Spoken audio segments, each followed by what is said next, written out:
ನಮಸ್ಕಾರ ಪ್ರೀತಿಯ ಬಂಧುಗಳೇ, ಆಧ್ಯಾತ್ಮ ಪ್ರಪಂಚಕ್ಕೆ ಸ್ವಾಗತ. ಭಗವದ್ಗೀತೆ ಅಧ್ಯಾಯ 4 ಜ್ಞಾನಯೋಗ ಶ್ಲೋಕ 14.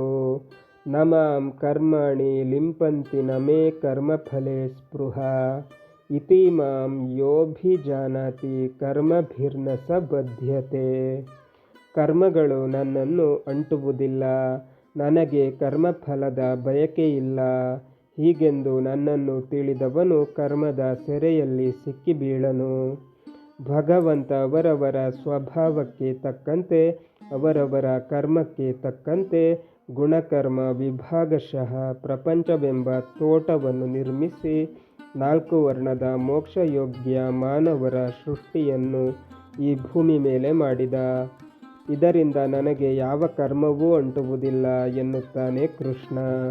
ಕರ್ಮ ಅಂಟುವುದು ಇದು ನನ್ನದು, ನಾನು ಮಾಡಿದ್ದು ಎನ್ನುವ ಅಭಿಮಾನವಿದ್ದಾಗ ಮಾತ್ರ. ಭಗವಂತನಿಗೆ ಕರ್ಮದ ಅಂಟು ಅಥವಾ ನಂಟು ಇಲ್ಲ, ಕರ್ಮಫಲದ ಅಭಿಮಾನವಿಲ್ಲ.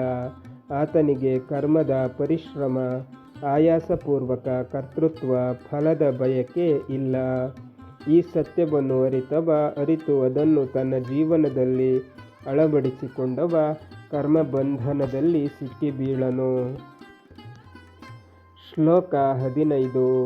ಏವಂ ಜ್ಞಾತ್ವಾ ಕೃತಂ ಕರ್ಮ ಪೂರ್ವೈರಪಿ ಮುಮುಕ್ಷುಭಿಃ ಕುರು ಕರ್ಮೈವ ತಸ್ಮಾತ್ ತ್ವಂ ಪೂರ್ವತರಂ ಕೃತಂ. ಬಿಡುಗಡೆ ಬಯಸಿದ ಹಿಂದಿನವರು ಕೂಡ ಹೀಗೆ ತಿಳಿದು ಕರ್ಮ ಮಾಡಿದರು. ಅದರಿಂದ ಹಿಂದಿನಿಂದಲೂ ಇದ್ದು ಹಿರಿಯರು ಮಾಡಿಕೊಂಡು ಬಂದ ಕರ್ಮವನ್ನೇ ನೀನು ಮಾಡು. ಕರ್ಮದ ಬಂಧನದಿಂದ ಬಿಡಿಸಿಕೊಳ್ಳಲು ನಿಷ್ಕ್ರಿಯತೆ ಸುಲಭೋಪಾಯ ಎಂದು ಕೆಲವರು ಯೋಚಿಸಬಹುದು. ಕೃಷ್ಣ ನಿಷ್ಕ್ರಿಯತೆಯನ್ನು ಉಗ್ರವಾಗಿ ವಿರೋಧಿಸುತ್ತಾನೆ. 100 ವರ್ಷ ಬದುಕು, ಆದರೆ ಕರ್ತವ್ಯ ಕರ್ಮ ಮಾಡಿಕೊಂಡು ಬದುಕು. ನಿಷ್ಕ್ರಿಯನಾಗಿ ಬದುಕಬೇಡ. ಇದು ಕೃಷ್ಣನ ಸಿದ್ಧಾಂತ. ಕರ್ಮ ಮಾಡುವುದು ಎಂದರೆ ಏನನ್ನಾದರೂ ಮಾಡುವುದಲ್ಲ, ನಮ್ಮ ಜೀವ ಸ್ವಭಾವಕ್ಕೆ ತಕ್ಕಂತೆ ಕರ್ಮ ನಡೆಯುತ್ತಿರಬೇಕು. ಮಾಡುವ ಕರ್ಮವನ್ನು ಜ್ಞಾನಪೂರ್ವಕವಾಗಿ ತಿಳಿದು ಅಭಿಮಾನ, ಅಹಂಕಾರ, ಫಲಾಪೇಕ್ಷೆ ಇಲ್ಲದೆ ಮಾಡಬೇಕು. ನಿನ್ನ ಹಿಂದಿನ ರಾಜರ್ಷಿಗಳು, ಋಷಿ ಮುನಿಗಳು ಮಾಡಿದ್ದು ಇದನ್ನೇ. ಕರ್ಮಯೋಗ ಮತ್ತು ಜ್ಞಾನಯೋಗವೆಂಬ ಉಭಯ ಯೋಗವಿಲ್ಲದೆ ಭಗವಂತನ ಸಂಯೋಗವಿಲ್ಲ ಎನ್ನುತ್ತಾನೆ ಕೃಷ್ಣ. ಶ್ಲೋಕ 16. ಕಿಂ ಕರ್ಮ ಕಿಮಕರ್ಮೇತಿ ಕವಯೋಪ್ಯತ್ರ ಮೋಹಿತಃ ತತ್ತೇ ಕರ್ಮ ಪ್ರವಕ್ಷ್ಯಾಮಿ ಯಜ್ ಜ್ಞಾತ್ವಾ ಮೋಕ್ಷ್ಯಸೆ ಶುಭಾತ್. ಯಾವುದು ಕರ್ಮ, ಯಾವುದು ಅಕರ್ಮ ಎಂಬಲ್ಲಿ ಬಲ್ಲವರು ಗಲಿಬಿಲಿಗೊಳ್ಳುತ್ತಾರೆ. ಅಂಥ ಕರ್ಮವನ್ನು ನಿನಗೆ ತಿಳಿ ಹೇಳುತ್ತೇನೆ. ಅದನ್ನು ಅರಿತು ನೀನು ಕೇಡಿನಿಂದ ಪಾರಾಗುವೆ. ಶ್ಲೋಕ 17. ಕರ್ಮಣೋ ಹ್ಯಪಿ ಬೋದ್ಧವ್ಯಂ ಚ ವಿಕರ್ಮಣ ಅಕರ್ಮಣಶ್ಚ ಬೋದ್ಧವ್ಯಂ ಗಹನ ಕರ್ಮಣೋ ಗತಿ. ಕರ್ಮದ ಬಗ್ಗೆಯೂ ತಿಳಿಯಬೇಕು, ವಿರುದ್ಧ ಕರ್ಮದ ಬಗೆಗೂ ತಿಳಿಯಬೇಕು, ಕರ್ಮತ್ಯಾಗದ ಬಗೆಗೂ ತಿಳಿಯಬೇಕು. ಕರ್ಮವನ್ನು ನಮ್ಮಿಂದ ತಿಳಿಯಬೇಕು, ವಿಕರ್ಮವನ್ನು ನಮ್ಮಿಂದ ತಿಳಿಯಬೇಕು, ಅಕರ್ಮವನ್ನು ನಮ್ಮಿಂದ ತಿಳಿಯಬೇಕು. ಕರ್ಮದ ನಡೆ ನಿಗೂಢವಾದದ್ದು. ಯಾವುದು ಕರ್ಮ, ಯಾವುದು ಅಕರ್ಮ ಎನ್ನುವುದು ಜ್ಞಾನಿಗಳಿಗೂ ಕೂಡ ಗೊಂದಲದ ವಿಷಯ. ನಾವು ಮಾಡುವುದನ್ನು ತಿಳಿದು ಮಾಡಬೇಕು. ನಮ್ಮ ಕರ್ಮ ಜ್ಞಾನಪೂರ್ವಕವಾಗಿರಬೇಕು. ಆದ್ದರಿಂದ ಕರ್ಮ ಎಂದರೆ ಏನು ಎನ್ನುವುದನ್ನು ಮೊದಲು ನಿನಗೆ ಹೇಳುತ್ತೇನೆ. ಇದರಿಂದ ನೀನು ಕೇಡಿನಿಂದ ಪಾರಾಗುವೆ ಎನ್ನುತ್ತಾನೆ ಕೃಷ್ಣ. ಕರ್ಮದ ಬಗ್ಗೆ ತಿಳಿಯುವುದು ಅಷ್ಟು ಸುಲಭವಲ್ಲ, ಆದರೆ ಇದನ್ನು ತಿಳಿಯಲೇಬೇಕು. ಕರ್ಮದ ನಡೆ ಅತ್ಯಂತ ರಹಸ್ಯವಾದದ್ದು. ಯಾವುದು ಕರ್ಮ, ಯಾವುದು ಅಕರ್ಮ ಎಂದು ತಿಳಿಯುವುದು ಬಹಳ ಕಷ್ಟ.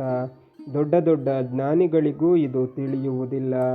ಇತಿಹಾಸದಲ್ಲಿನ ಕೆಲವು ವಿಷಯವನ್ನು ನೋಡಿದರೆ ನಮಗೆ ಗೊಂದಲವಾಗುತ್ತದೆ.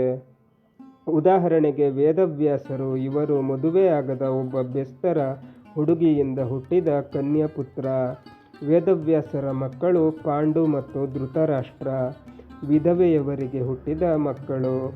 ಪಾಂಡವರು ಗಂಡ ಇರುವಾಗ ಪರಪುರುಷರಿಗೆ ಹುಟ್ಟಿದವರು. ಯಾವುದು ಧರ್ಮ?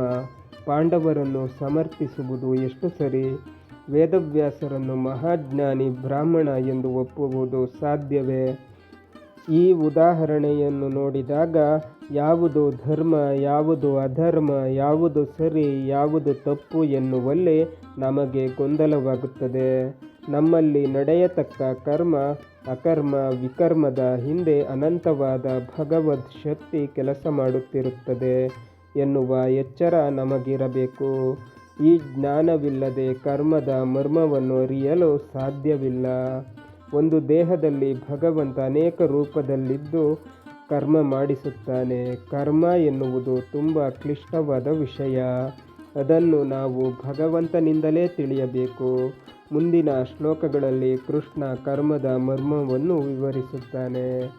ಬಂಧುಗಳೇ, ಭಗವದ್ಗೀತೆ ಮುಂದುವರಿಯುತ್ತದೆ. ಅಲ್ಲಿಯ ತನಕ ನಮ್ಮ ಚಾನಲನ್ನು ನೋಡ್ತಾ ಇರಿ. ಎಲ್ಲ ವಿಡಿಯೋಗಳನ್ನು ನೋಡಿ ಲೈಕ್ ಮಾಡಿ, ಕಮೆಂಟ್ ಮಾಡಿ, ಶೇರ್ ಮಾಡಿ. ಹಾಗೆ ನಮ್ಮ ಚಾನಲನ್ನು ಸಬ್ಸ್ಕ್ರೈಬ್ ಮಾಡಿ.